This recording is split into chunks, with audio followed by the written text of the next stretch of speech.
Saya kan tadi sudah dikatakan kita sudah sampai R di provinsi sampai reperfusion.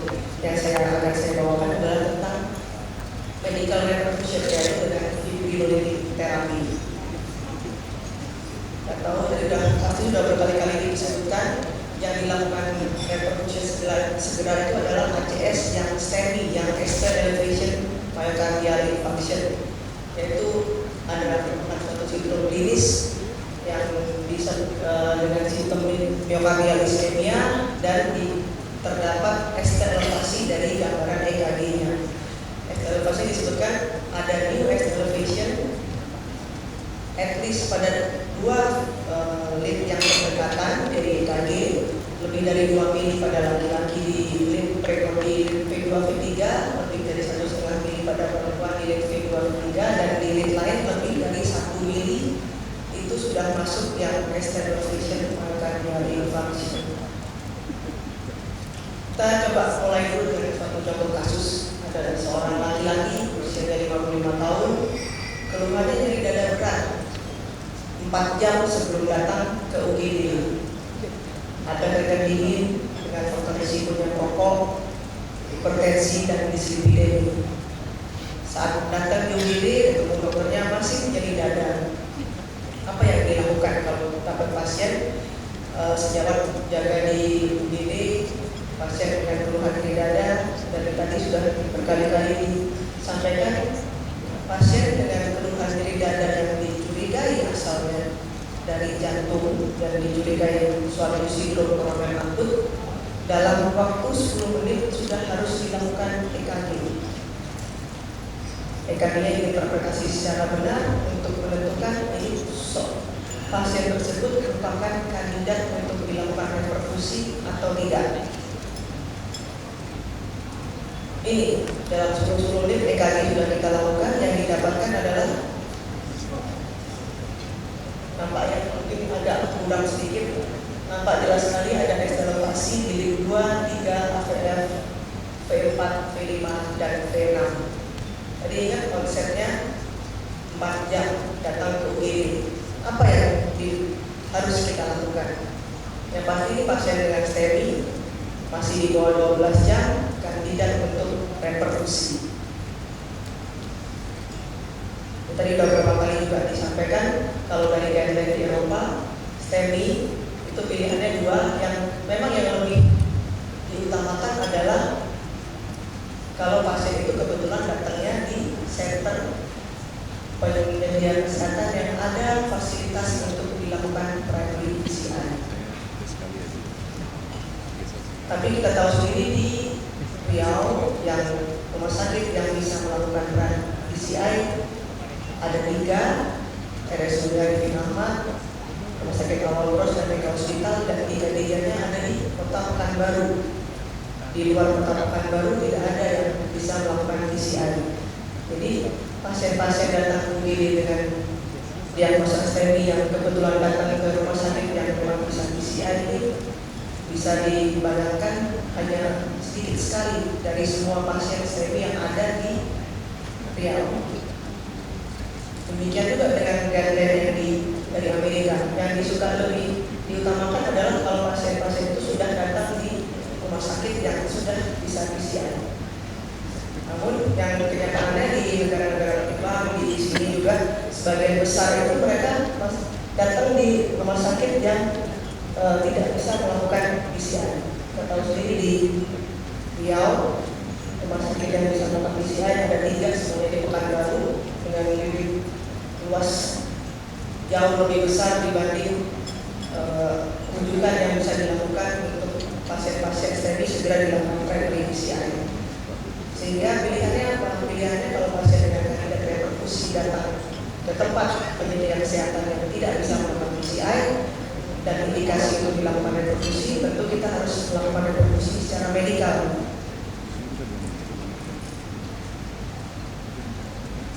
Jangan sampai pasien itu sudah delay, dia datang dari onset nyeri dadanya sampai dia datang ke center kesehatan ke rumah sakit itu sudah ada delay. Tadi kebetulan pas contoh pasiennya tadi onsetnya 4 jam. Jadi ada aja pasien yang datang chest pain-nya sudah 1 hari, sudah 2 hari, itu tentu lebih terlambat lagi, lebih sedikit lagi muscle yang bisa kita selamatkan. Delay dari pasien datang sampai kita tegakkan diagnosis. Ada juga delay dari kita tegakkan diagnosis sampai dilakukan reperfusion terapi. Semakin banyak center yang bisa berani melakukan reperfusi, akan makin banyak ini yang delay, waktu delay itu tentu akan dapat dibersihkan. Karena sebagian besar mungkin tahu ini diagnosis TBI, mungkin tidak berani melakukan reperfusi, sudah kirim aja ke rumah sakit yang ada dokter jantungnya. Kita bayangkan kalau misalnya dari Tembilahan harus dikirim ke sini, mungkin sudah lebih dari 6 jam delaynya, tentu sampai di Pekanbaru sudah lewat dari onset 12 jam, sudah bukan kandidat untuk dilakukan reperfusi lagi. Fibrinolytic terapi direkomendasikan pada ACS STEMI terutama dengan onset simptom di bawah 12 jam tanpa kontraindikasi dan di tempat yang tidak bisa dilakukan primary PCI. Pada pasien-pasien yang datangnya awal di bawah 2 jam lebih disukai langsung dilakukan fibrinolytic untuk hemat waktu, kecuali tim untuk primary PCI-nya bisa siap di bawah 60 menit. Dan tadi dokter dia juga bilang kalau memungkinkan fibrinolisisnya dilakukan pre-hospital, jadi masih di dalam ambulans baru dijemput dari rumah misalnya sudah diberikan fibrinolysis. Apa aja kontraindikasi? Kita pasien sudah didiagnosa dengan STEMI, kandidat untuk reperfusi, onsetnya kurang dari 12 jam, kita harus langsung tanyakan, kita sudah berencana dalam benak kita. Saya merencanakan untuk melakukan reperfusi medikal dengan fibrinolytic. Langsung dicari, ada tidak kontraindikasi. Kalau ada kontraindikasi, mau tidak mau pasien tersebut harus dikirim ke tempat yang bisa melakukan PCI. Kontraindikasinya yang ada 2, ada yang absolut dan yang relatif. Yang absolut ini benar-benar tidak boleh ada satupun, tidak boleh ada riwayat pergerakan intrakranial atau ischemic stroke dalam waktu kurang dari 6 bulan, kecurigaan ada tumor dalam intrakranial atau ada arteriovenous malformation, kemudian ada trauma atau operasi besar di dalam kurang dari 3 minggu, ada riwayat CIBD di bawah 1 bulan, diketahui memang ada kelainan pembekuan darah, kemungkinan diseksi aorta, dan adanya luka yang tidak bisa dikompres, tidak bisa ditekan ya kalau terjadi perdarahan. Ini adalah kontraindikasi absolut. Pada pasien yang kandidat reperfusi ini tidak boleh ada satupun. Selain kontraindikasi absolut, ada yang namanya kontraindikasi relatif. Apa saja kontraindikasi relatif? Antara lain adanya IAE kurang dari 6 bulan, pasien dalam obat pengencer darah yang rutin, kemudian pasien hamil atau 1 minggu pasca partus, adanya refraktori hipertensi yang refraktor, tekanan sistolik di atas 180 atau diastolik di atas 110, kemudian ada kelainan liver, infektif endokardinitis, ada peptic ulcer, dan prolong trauma atau prolong resuscitation. Ini relatif. Kalau relatif masih bisa dipertimbangkan. Kalau misalnya benefitnya lebih besar daripada resikonya, mungkin masih bisa kita lakukan reperfusi. Ada beberapa macam obat untuk medical reperfusi, obat fibrinolytic yang tersedia. Ada 4 terutama, yaitu streptokinase, alteplase, reteplase, dan tenecteplase. Kita coba lihat sekilas satu-satu. Obat-obat fibrinolytic itu bekerjanya di sini, terutama streptokinase, dia akan menjadi satu kompleks dengan plasminogen untuk mengubah jadi plasmin sehingga bisa memecah fibrin. Nah, kita bahas sekilas satu-satu. Yang pertama alteplase, merupakan suatu tisu plasmin. nonagitator, enzim yang mengikat fibrin itu lebih kuat dibanding streptokinase atau urokinase. Relatif lebih plot spesifik dibanding streptokinase, dan karena memiliki half-life yang pendek harus segera ditambahkan dengan pemberian heparin. Dan dari trial dikatakan mortalitasnya lebih rendah dibanding pemberian streptokinase. Ini cara pemberiannya, jadi ada dosis bolus, kemudian diberikan 2 kali infus dalam 30 menit, dalam 1 jam selang 30 menit. Jadi ada 3 kali pemberian obat fibrinolytik pada pasien ini. Golongan obat fibrinolytik yang berikutnya yang lebih baru adalah Retiplase. Retiplase merupakan rekombinan plasminolytic activator, memiliki waktu paru yang lebih panjang sehingga dosisnya lebih simpel dibanding alteplase tadi, hanya diberikan 2 kali pemberian selang 30 menit. Kemudian ini obat yang paling generasi yang lebih barunya, Retiplase, memiliki half-life yang sangat panjang sehingga hanya perlu diberikan sekali dengan single bolus sekali, kemudian sudah selesai. Ini merupakan obat fibrinolytik yang paling banyak digunakan di Amerika, sehingga dari guideline yang dari Amerika bisa dilakukan fibrinolytik pre-hospital, dilakukan di ambulans karena mereka menggunakan agent fibrinolytik yang ini tenecteplase, cuma perlu diberikan sekali, dosis bolus sekali saja, sangat mudah penggunaannya. Nah, yang banyak masih yang tersedia di sini sebagian besar hanya ini streptokinase. Streptokinase ini merupakan, kalau dikatakan merupakan produk original untuk fibrinolytik. Ini merupakan polipeptida dan disari dari filtrasi beta hemoliticus streptococcus grup C, dan diperlukan dosis yang sangat tinggi karena sering pada orang sudah memiliki antibodi terhadap streptococcus. Masing-masing orang sudah punya streptococcus antibodi sehingga butuh dosis yang lebih tinggi, dosis yang tinggi sekali. Dia akan membentuk kompleks 1:1 dengan plasminogen yang berubah jadi plasmid sehingga memecah fibrin. Kenapa di sini sebagian besar hanya tersedia streptokinase? Sebagian besar obat-obat fibrinolytik yang generasi lebih baru ini tidak banyak tersedia. Di Jakarta pun tidak semua rumah sakit memiliki ketersediaan obat fibrinolytik yang lebih baru, alteplase, retiplase, bahkan tenecteplase. Banyak yang tersedia streptokinase. Memang obat streptokinase ini paling tidak fibrin spesifik, paling tidak fibrin selektif, dengan half-life yang panjang, durasi infusnya pun cukup panjang, 30-60 menit. Tapi yang penting adalah ini, dari segi biaya yang paling murah itu adalah streptokinase. Sehingga di negara-negara berkembang, sebagian besar rumah sakit atau sistem untuk melakukan fibrinolytik pada pasien-pasien dengan STEMI yang tersedia hanya streptokinase.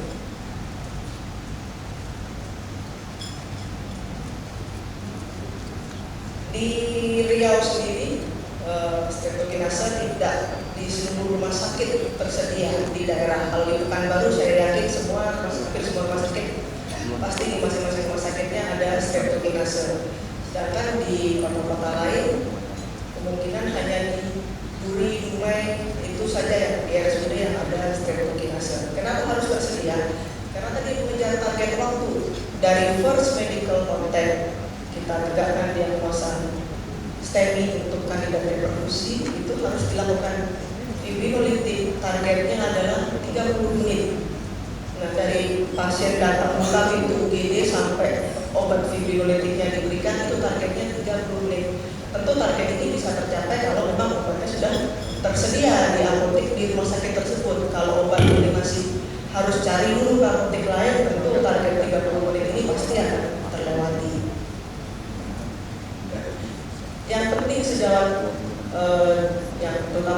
bekerja di daerah yang rumah sakit yang tidak bisa melakukan PCI dan untuk merujuk ke Pekanbaru cukup jauh jaraknya, harus berani melakukan fibrinogenetik pada pasien-pasien yang memang kandidat untuk dilakukan reproduksi. Bagaimana kita menyiapkan obat fibrinogenetik? Obat itu dalam bentuk vial, preparatnya dalam bentuk serbuk. Untuk kita harus encerkan dulu. Untuk mengencerkannya itu bisa menggunakan cairan normal salin atau dextrose 5%, kasih 55 cc saja untuk bikin suspensi di vialnya. Kemudian diambil, seringkali yang gampang itu dibikin larutan dalam 100 ml, boleh dalam dextrose 5%, boleh dalam NaCl 0,9% dalam normal salin. Yang sering dibilang di obatnya jangan dikocok. Kalau dikocok itu yang akan jadi berbuih, bukan berarti tidak boleh berbuih, tidak boleh jadi tidak bisa dipakai. Cuma kalau bisa jangan dikocok sehingga dia tidak sampai berbuih. Dan streptokinase ini setelah diajarkan harus segera diberikan karena memang tidak ada pengawet di dalam obatnya. Berapa lama kita berikan infusnya? Kita di salah satu alasan kenapa terektase yang paling banyak digunakan di Amerika. Cuma single dose, dikasih sekali saja. Sedangkan kalau streptokinase cukup rumit penggunaannya. Kita harus di drip dalam 100 cc itu diberikan dalam waktu 30 sampai 60 menit. Nah ini kenapa untuk streptokinase biasanya tidak bisa diberikan di pre-hospital, seringkali harus di hospital, paling tidak harus di UGD. Jangan sampai harus menunggu lagi pasien masuk di ICU baru diberikan fibrinogenetik. Kalau bisa diagnosa juga di UGD, obatnya kita berikan juga langsung di UGD sehingga target 30 menit dari first clinical contact itu bisa tercapai. Ya, apa yang dilakukan selama kita memberikan obat fibrinogenetik selama 30 sampai 60 menit itu? Tentu kita harus monitoringnya apa saja. Tentu tanda vital, tekanan darah, nadi, respiratory rate, kemudian keluhan nyeri dadanya bagaimana. EKG monitor harus dengan monitor EKG. Kalau tidak ada monitor EKG di UGD bisa dilakukan dengan monitor dari DC shock. Pasti ada DC shock pasti yang di UGD. Dan kemudian evaluasi tanda-tanda perdarahan. Tanda vitalnya apa yang penting? Kita tahu bahwa streptokinase itu merupakan protein dan bisa timbul reaksi alergi dan seringkali salah satu reaksi yang sering terjadi itu adalah bikin hipotensi. Kalau terjadi hipotensi biasanya yang harus dilakukan adalah dipelankan rate dari dripnya. Kemudian kalau perlu di stop dulu sebentar, berikan challenge test, berikan cairan untuk menaikkan tensinya. Setelah tensi cukup naik, baru dilanjutkan lagi drip fibrinogenetiknya. Heart rate selalu dimonitor, kenapa? Karena kita harus mengevaluasi terjadi atau tidak aritmia reperfusi pada pasien-pasien yang diberikan fibrinogenetik, karena ini merupakan salah satu tanda untuk menentukan reperfusi yang kita berikan, obat yang kita berikan ini berhasil atau tidak untuk pasien-pasien yang stable tersebut. Komplikasinya apa yang paling penting dan yang paling berbahaya adalah perdarahan intrakranial. Kalau kita mau memberikan fibrinogenetik, tentu pertama kita harus melakukan informasi dan ini harus selalu diinfokan terhadap pasiennya maupun keluarganya. Ada resiko intrakranial hemorrhage, tapi memang di bawah 1%, 0,5 sampai 0,7%. Tapi tetap ada resiko dan resiko ini akan makin besar, bahkan lebih tinggi kalau ada faktor-faktor yang lain, misalnya usia lebih lanjut, kemudian pasien yang hipertensi, pasien yang kurus, perempuan, dan pasien-pasien dengan koagulopati, kelainan pembekuan darah atau pasien-pasien yang sudah dalam terapi antikoagulan.